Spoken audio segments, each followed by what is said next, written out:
एक समय की बात है जब श्रावस्ती नगर के एक छोटे से गांव में अमरसेन नामक व्यक्ति रहता था। अमरसेन बड़ा होशियार था। उसके 4 पुत्र थे जिनके विवाह हो चुके थे और सब अपना जीवन जैसे तैसे निर्वाह कर रहे थे, परंतु समय के साथ साथ अब अमरसेन वृद्ध हो चला था।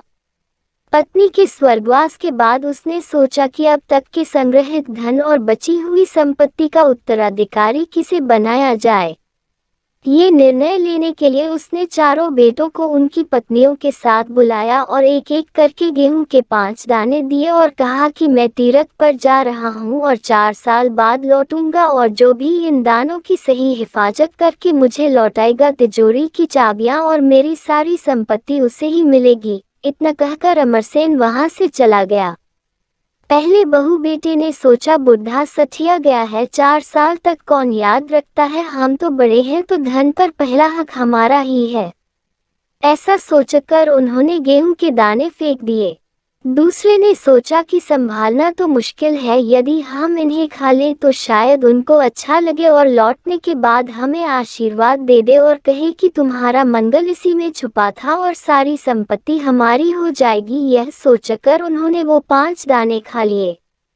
तीसरे ने सोचा, हम रोज पूजा पाठ तो करते ही हैं और अपने मंदिर में जैसे ठाकुर जी को संभालते हैं वैसे ही गेहूं भी संभाल लेंगे और उनके आने के बाद लौटा देंगे।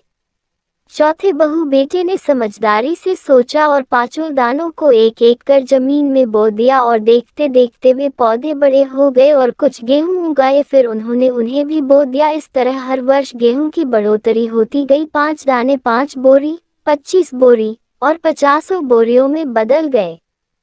4 साल बाद जब अमरसेन वापस आया तो सबकी कहानी सुनी और जब वो चौथे बहू बेटों के पास गया तो बेटा बोला, पिताजी, आपने जो 5 दाने दिए थे अब वे गेहूं की 50 बोरियों में बदल चुके हैं।